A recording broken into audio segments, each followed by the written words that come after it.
শিরক শুধু এটুকুই নয় যে আল্লাহর সাথে কাউকে শরিক করা। এই মূর্তি ও ভাস্কর্যগুলো শিল্প এবং সংস্কৃতির নামে নির্মাণ করে সাজিয়ে রাখা হয়েছে, আর বড় বড় বিলবোর্ডের ছবিগুলো যা আমরা টানিয়ে রেখেছি। এইসব দৃশ্যমান জিনিসগুলো যা আপনি বিভিন্ন জায়গায় দেখতে পাবেন, এটিও শিরক এর একটি রূপ। মক্কার কাবায় যেখানে 360টি মূর্তি ছিল, তো সেই মূর্তিগুলি আর এখনকার যুগে শিল্প এবং সংস্কৃতির নামে যেসব মূর্তি বানানো হয় তারা সব একই। তাদের উপস্থিতি বা তাদের অস্তিত্ব একই, কেবল রূপগুলি ভিন্ন, এছাড়া কোনো পার্থক্য নেই। আপনি যদি দেখেন আজকের যুগে আপনি একটি শহরে 360-এরও বেশি এই ধরনের মূর্তি খুঁজে পেতে পারেন। এই সমস্ত জিনিসগুলি শিরকের আওতায় পড়ে। ইব্রাহিম আলাইহি ওয়াসাল্লাম যে মূর্তিগুলি ধ্বংস করেছিলেন, নাউজুবিল্লাহ, তিনি তো এগুলার পূজা করতেন না, তবুও তাদের ধ্বংস করেছিলেন, কারণ এটি আল্লাহর আদেশ ছিল। তিনি ভূমিকে শিরক থেকে মুক্ত করতে চেয়েছিলেন, আর সেটা তখনই সম্ভব যখন মূর্তিগুলো ভেঙে ফেলা হবে, মূর্তিগুলো ধ্বংস করা হবে এবং ছবিগুলো ধ্বংস করা হবে। এখন আমি এটা বলছি না যে মানুষ বাইরে গিয়ে সেগুলো ভেঙে ফেলুক। এটা সরকারের কাজ এবং সরকারি এই কাজটা করলে ভালো হয়। এটা তাদেরই করা উচিত এবং তারাই এমন আইন তৈরি করবে যাতে কেউ যদি তার দোকানে মূর্তি রাখে বা নিষিদ্ধ ছবি টাঙায়, তাহলে তাকে জরিমানা করা হবে বা অন্য যে কোনো ব্যবস্থা নেওয়া হবে। যখন সেনা প্রধান সাক্ষ্য পাবেন পাকিস্তান বহু ঈশ্বরবাদ এবং শিরকের অভিশাপ থেকে মুক্ত হবে, তারপর আল্লাহর সাহায্য আসবে। আর আমরা যে পরিকল্পনা করি তাতে আল্লাহর সাহায্য অন্তর্ভুক্ত থাকে। তাই পাকিস্তান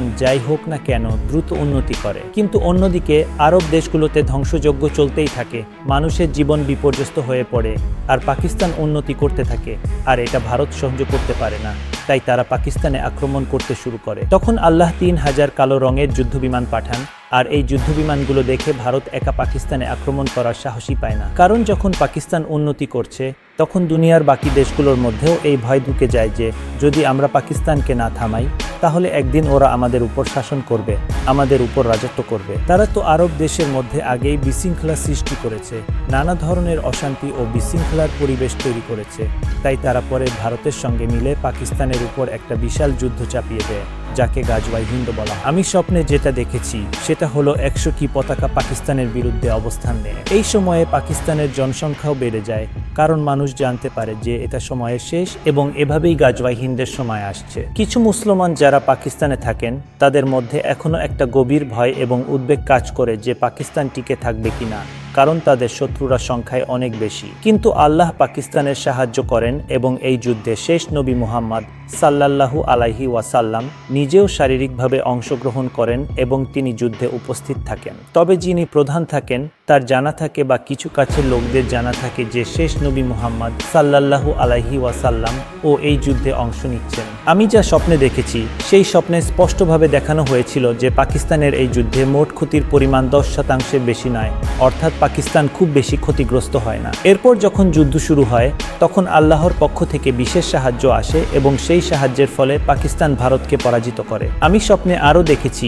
এই যুদ্ধে এত বেশি ধ্বংস ও বিপর্যয় ঘটে যে প্রায় 80 কোটি মানুষ প্রাণ হারায়, যার মধ্যে অধিকাংশই ভারতীয় নাগরিক। এই বিশাল প্রাণহানির পর আমি দেখি নারী, শিশু এবং বৃদ্ধরা কোটি কোটি সংখ্যায় বেঁচে যায় এবং তারা যুদ্ধের বিভীষিকা থেকে রক্ষা পায়। আমরা এই যুদ্ধে ও শেষ নবী মুহাম্মদ সাল্লাল্লাহু আলাইহি ওয়াসাল্লাম এর নির্ধারিত নীতিমালা অনুসরণ করি, যেগুলো তিনি যুদ্ধের জন্য নির্ধারণ করেছিলেন, আমরা সেগুলোই মেনে চলি। আমরা কোনো শিশু, বৃদ্ধ বা নারীকে হত্যা করি না। যখন তারা এই কথা জানতে পারে তখন তারা পাকিস্তানকে বার্তা পাঠায়, হয় আপনি আমাদেরও মেরে ফেলুন অথবা আমাদের আশ্রয় দিন। এরপর সরকার ঘোষণা দেয় পুরুষরা 2-2, 3-3, 4-4 বিয়ে করুন এবং এই নারীদের আশ্রয় দিন। তারপর পাকিস্তান মধ্যপ্রাচ্যে যায় কালো রঙের যুদ্ধবিমান নিয়ে, আর সেখানে রাশিয়া আর আমেরিকাকে পরাজিত করে, আর পাকিস্তান একাই সুপার পাওয়ার হয়ে যায়। সবাই অবাক হয়ে যায়। তো আমার স্বপ্নে আমি দেখেছি যখন আমরা ইউরোপে যেতে শুরু করি তখন ওরা আগেই হাত তুলে দেয় আর যুদ্ধ করে না। ওরা বলে, আসুন আপনারা এসে আমাদের শাসন করুন। ইউরোপের মানুষজন নিজেদের ভবিষ্যৎ নিয়ে চিন্তিত হয়ে পড়ে এবং তারা শান্তিপূর্ণভাবে আমাদের স্বাগত জানায়, এমন একটা দৃশ্য হয়। তারপর পাকিস্তান যখন শেষ নবী মুহাম্মদ সাল্লাল্লাহু আলাইহি ওয়াসাল্লাম এর সত্যিকারের ইসলাম পুরো দুনিয়ায় ছড়িয়ে দেয়, তখন পুরো পৃথিবী শান্তিতে ভরে যায়। মানুষ একে অপরকে ভালোবাসতে শেখে, সমাজে ন্যায় বিচার প্রতিষ্ঠিত হয় এবং সবাই সুখে শান্তিতে বসবাস করতে শুরু করে। এরপর কয়েক বছর পর দাজ্জাল বেরিয়ে আসে। তারপর দাজ্জালের সঙ্গে এক বিশাল ভয়াবহ যুদ্ধ হয়, যেখানে প্রায় 2 থেকে 250 কোটি মানুষ মারা যায়। এই নিহতদের মধ্যে বেশিরভাগই মুসলমান। এরপর দাজ্জালের পরে ঈসা আলাইহি ওয়াসাল্লাম আসেন, যিনি মানবজাতিকে মুক্তি দিতে আসেন। আমি স্বপ্নে দেখেছি যখন দাজ্জাল আসে তখন কিছু মানুষ থাকে, আল্লাহ বলেন তাদেরকে পাহাড়ে নিয়ে গিয়ে লুকিয়ে রাখো। তখন একটা পাহাড় থাকে যার ভেতরটা পুরো খোদাই করা, ভেতরে একটা বিল্ডিং এর মতো তৈরি, থাকার জন্য সব রকমের সুযোগ সুবিধা আছে, খাবারেরও ব্যবস্থা আছে। তারা সেখানে নিরাপদে থাকে। আমি তাদের বলি, আমি না আসা পর্যন্ত তোমরা এখানেই থাকবে। তারপর যখন আমি আবার যাই, আমি আবার ট্রেনে বসেছিলাম। তারপর যখন আমরা সেই ট্রেনে যাচ্ছি, তখন ইয়াজুজ ও মাজুজ আমাদের ট্রেনে আক্রমণ করে এবং আল্লাহ আমাদেরকে ইয়াজুজ মাজুজ থেকেও রক্ষা করেন এবং তারপর আমরা ঈসা আলাইহি ওয়াসাল্লাম এর কাছে পৌঁছাই এবং তার সঙ্গেই থাকতে শুরু করি। এরপর উম্মুল কুরা পাহাড়ে এক ধরনের মারাত্মক রোগ আসে, যার ফলে 2 থেকে 3 সপ্তাহের মধ্যে সব মুসলমান আল্লাহর কাছে চলে যান, অর্থাৎ তারা মৃত্যুবরণ করেন। এরপর শয়তানও মানুষের রূপে চলে আসে এবং যারা কাফের অর্থাৎ সবচেয়ে নিকৃষ্ট মানুষ তারা তখন থাকে। যখন ঈসা আলাইহি ওয়াসাল্লাম আসেন, তখন একদিকে উম্মতের সেরা উত্তম মানুষরা থাকেন, আর অন্যদিকে আপনি বলতে পারেন মানব ইতিহাসের সবচেয়ে খারাপ নিকৃষ্ট মানুষরা থাকেন। মুসলমানদের সেরা লোকদের পর শয়তান মানুষের রূপে এসে খারাপ মানুষদেরকে বিভ্রান্ত করে এবং এরপর সেই মানুষদের উপরই আল্লাহ কিয়ামত কায়েম করেন। এভাবেই আমি স্বপ্নে দেখেছি। 3 দিন আগে আমি যে সাম্প্রতিক স্বপ্নটি দেখেছিলাম তাও কালো যুদ্ধবিমান সম্পর্কে ছিল। এর অর্থ হলো পাকিস্তানে পরিবর্তন এসেছে এবং পাকিস্তানের উন্নয়ন শুরু হয়। তারপর 3টি কালো যুদ্ধবিমান আসে এবং তাদের মধ্যে একটি আক্রমণ করার জন্য ভারতে যায়। অর্থাৎ আমরা শুরুতেই ভারতকে চাপ দিতে চাই এবং তাদের সুযোগ নিয়ে একটি যুদ্ধবিমান যায়, কিন্তু ভারত সতর্ক হয়ে যায় এবং তার নিজস্ব বিমানগুলি যথেষ্ট পরিমাণে উড়িয়ে দেয়। তাই সেখানে থাকা যুদ্ধবিমানটি বাতাসে বিচলিত হয়ে থেমে যায় এবং তারপর অপেক্ষা করতে থাকে। যেহেতু আরও অনেক বিমান রয়েছে তাই এটি ফিরে আসে। যখন এটি ফিরে আসে, ভারত মনে করে একটি ম্যাচ জেতার পরে তারা পাকিস্তানের উপর প্রচুর শব্দ করে এবং হইচই করে। এভাবেই তারা যেসব স্টান্ট করে এবং তাদের যেসব যুদ্ধবিমান থাকে সেগুলোও এমন স্টান্ট দেখায় যে দেখো আমরা তোমাদের যে যুদ্ধবিমান এসেছিল তাকে তাড়িয়ে দিয়েছি, কিন্তু সেই যুদ্ধবিমানটা আবার ফিরে এসে খুব নিচ দিয়ে উড়ে যায়।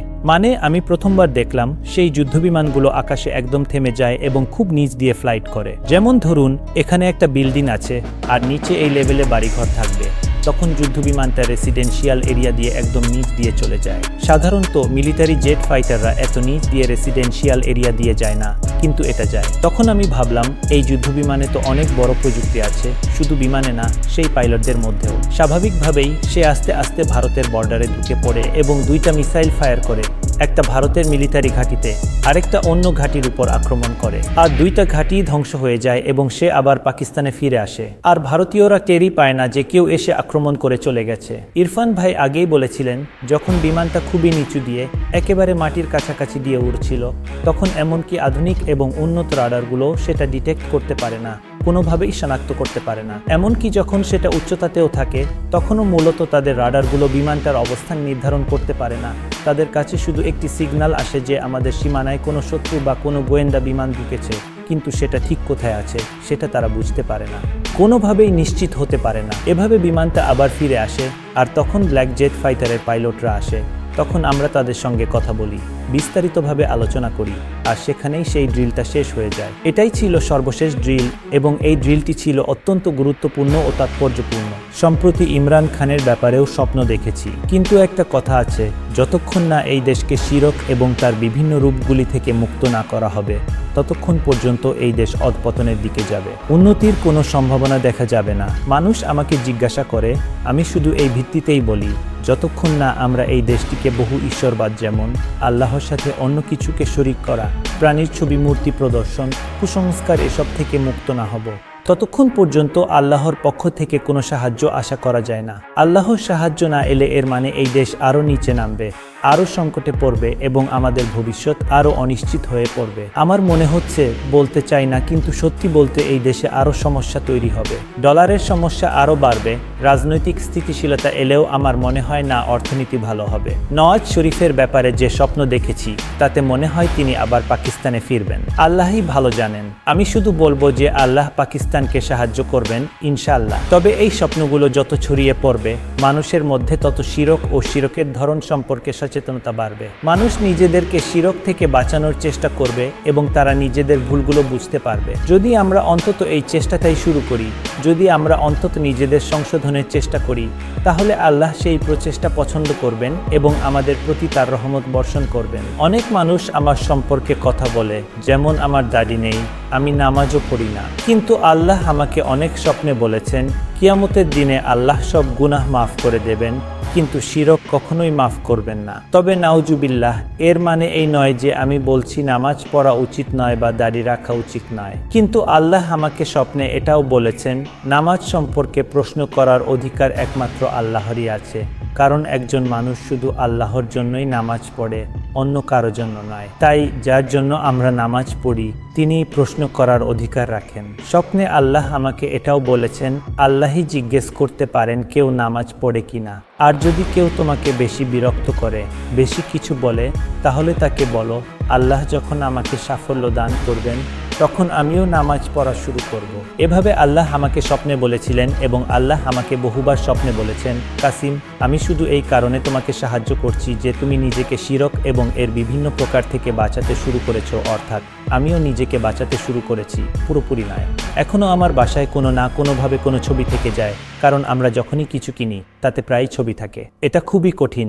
শুরুতে আমি ভেবেছিলাম যখন আল্লাহ বললেন এবং শিখালেন শিরকের প্রকারভেদ কি, তখন মনে হয়েছিল হয়তো এতটা কঠিন হবে না। কিন্তু যখন আল্লাহ শিখাতে শুরু করলেন শিরক সম্পর্কে, তখন বুঝলাম এটাও শিরক, ওটাও শিরক। তারপর ভাবলাম চারপাশে তো শুধু শিরক আর শিরক, আমরা তো সবাই শিরকের মধ্যেই আছি। অনেক চেষ্টা করার পর বলতে গেলে বাসা থেকে সবকিছু সরিয়ে ফেলেছি, কিন্তু এখনো প্রতিদিন কোনো না কোনো জিনিস চলে আসে। তাই আমি স্প্রে পেইন্টও রেখে দিয়েছি। যদি কোনো জিনিস বেশি দিন থাকে এবং তাতে ছবি থাকে, তাহলে তার উপর স্প্রে করে দেই। এর উপর আমি আবার সুপিরিয়র পেইন্ট করে দিই। তো এই যে চেষ্টা, এটা আল্লাহর কাছে পছন্দ হয়েছে। এখনো পর্যন্ত আমি পুরোপুরি করতে পারিনি, কিন্তু যদি আমরা সব পাকিস্তানিরা একত্র হই। এখন দেখুন, 2015 সালে আমি একাই ছিলাম, আমাকে কেউ চিনত না। আমার যেসব পুরনো স্বপ্নে আসতো সেখানে দেখা যেত মানুষ আমাকে চিনছে, জানছে। তখন আমি খুব অবাক হতাম, ভাবতাম মানুষ আমাকে কিভাবে চিনবে, কিভাবে জানবে। আমি তো বাসা থেকে বেরই হই না, আমি কোনো সোশ্যাল পারসন না, না কোনো সেলিব্রিটি, না কোনো ডাক্তার ইঞ্জিনিয়ার যে আগে থেকেই মানুষ আমাকে চিনবে। তো এটা আমার জন্য অনেক বড় প্রশ্ন ছিল, মানুষ আমাকে চিনবে কিভাবে। আর 2015 সাল পর্যন্ত বলতে পারেন আমি একদম শূন্য ছিলাম, একাই ছিলাম। হয়তো 2-1 জন পরিচিত ছিল, তাদের সাথেও মাঝে মাঝে দেখা হতো। যখন আল্লাহ স্বপ্ন শেয়ার করতে বললেন, এটা আসলে আল্লাহর পক্ষ থেকে বিশেষ এক ধরনের সাহায্য ছিল, যা তিনি তার বান্দাদের জন্য পাঠান। আর আল্লাহ এই কারণে সাহায্য করছিলেন যে আমি নিজেকে শিরক ও তার বিভিন্ন ধরন থেকে বাঁচাতে শুরু করেছিলাম, এবং এই প্রচেষ্টার জন্য তিনি আমাকে সাহায্য করার সিদ্ধান্ত নেন। তাই আল্লাহ সাহায্য করলেন এবং তার এই সাহায্য ছিল অত্যন্ত গুরুত্বপূর্ণ ও মূল্যবান। এখন দেখুন, সারা পৃথিবী থেকে মানুষ স্বপ্নের ওপর বিশ্বাস করছে এবং এগুলো ছড়িয়েও দিচ্ছে, যার ফলে এই বার্তা আরও বেশি মানুষের কাছে পৌঁছে যাচ্ছে। তাহলে যদি একজন মানুষ একা শিরক ও তার বিভিন্ন ধরন থেকে নিজেকে বাঁচাতে পারে, তাহলে আল্লাহ তাকে এতটাই সাহায্য করেন যে দুনিয়ার মানুষও তার সাহায্য করতে শুরু করে এবং এই সাহায্য ক্রমাগত বাড়তে থাকে। তাহলে আমরা যদি 22 কোটি জনসংখ্যার সবাই শিরক ও তার ধরন থেকে নিজেকে বাঁচাতে শুরু করি, তাহলে ভাবুন তো আল্লাহর যে সাহায্য আসবে। এই জাতি হয়তো বছরের বদলে মাসের মধ্যেই উন্নতির দিকে যেতে শুরু করবে এবং এই উন্নতি অভূতপূর্ব ও বিস্ময়কর হবে। আমি শুধু এই বার্তাটাই দেব, আমার শারীরিক চেহারার দিকে না তাকিয়ে আপনি এই বার্তাটার দিকে তাকান। আল্লাহ আমাকে বলেছিলেন এক স্বপ্নে, কাসিম, এই দুনিয়া কখনো এত শিরকে ভর্তি ছিল না যতটা আজ শিরকে ভর্তি। যখন আল্লাহ আমাকে শিখিয়েছেন, বুঝিয়েছেন শিরক কি, তখন দেখলাম সর্বত্রই শিরক ছড়িয়ে আছে, ছড়িয়ে পড়েছে। এমনকি আমরা যে মুভি দেখি, নাটক দেখি, বিনোদনের জন্য দেখি, সেখানেও শিরকের ছোঁয়া রয়েছে। আল্লাহ বলেন তিনি সব জগতের পালনকর্তা, সব জগতের রব, সব কিছুর একমাত্র মালিক। তাহলে সিনেমাও তো একটা জগৎ, যদিও সেটা একটা বানানো গল্প, কল্পনার জগৎ, তবুও তারও একমাত্র পালনকর্তা আল্লাহ রাব্বুল আলামিনই হতে পারেন, তিনি ছাড়া আর কেউ নন। এখন যদি আমরা ইন্ডিয়ান মুভি দেখি, তাহলে দেখা যায় তারা শুরুতেই তাদের মিথ্যা দেবতার ছবির মাধ্যমে শুরু করে, আর ভেতরেও দেখায় সেই মিথ্যা দেবতা নাকি হিরোকে সাহায্য করেছে, তাই সে সফল হয়েছে। আর সেই গল্পটাই আমরা আবার আমাদের বন্ধুদের, পরিচিতদের সাথে শেয়ার করি। হয়তো আমরা মন থেকে বিশ্বাস করি না, কিন্তু আমরা তো এই বিশ্বাসটা অন্যদের বলছি, মানে কোনো না কোনোভাবে আমরা বিশ্বাস করছি যে ওই সিনেমার গল্পটা সত্যি ছিল। নাউজুবিল্লাহ, মানে সত্যিই তার মিথ্যা দেবতা তাকে সাহায্য করেছে আর সে সফল হয়েছে। মানে আমরা তার মিথ্যা দেবতার উপস্থিতিকে হ্যাঁ হ্যাঁ হ্যাঁ বলে স্বীকার করছি, আর সেটাই তো আমরা সামনে শেয়ার করছি, না হলে তো শেয়ারই করতাম না। মানে এই শেয়ারিং আমাদের মুসলমানদের মধ্যে এতটাই ঢুকে গেছে, এতটাই গভীরভাবে প্রবেশ করেছে যে আমরা নিজেরাও কখনো কখনো বুঝতে পারি না কতটা প্রভাবিত হচ্ছি। এখন আমেরিকা থেকে এক ভাই ওমরাহ করতে গিয়েছিলেন, অনেক দূর থেকে, অনেক কষ্ট করে, অনেক আশা নিয়ে। আমি তাকে বললাম, দেখেন তো এই ধরনের কিছু কি মসজিদুল হারাম বা মসজিদে নববীতে আছে? পরে তিনি দেখলেন একজন লোক ছিল, তার গায়ে একটা শার্ট ছিল, পেছনে পুরো একটা সিংহের ছবি আঁকা ছিল, খুব স্পষ্টভাবে দেখা যাচ্ছিল। সে মসজিদে নব্বীতে বসে নামাজ পড়ছিল খুব মনোযোগ দিয়ে একাগ্রচিত্তে। এখন একটা হাদিস আছে, যেখানে ছবি থাকবে সেখানে আল্লাহর রহমতের ফেরেশতা আসবে না, অর্থাৎ আল্লাহর রহমতের ফেরেশতারা ওই জায়গায় প্রবেশ করেন না। তো এখন একজনের কারণে আল্লাহর রহমতের ফেরেশতারা বাকি সবার জন্যও থেমে গেলেন, মানে শুধু তার জন্য নয়, বরং আশেপাশের সবার জন্য প্রভাব পড়ে।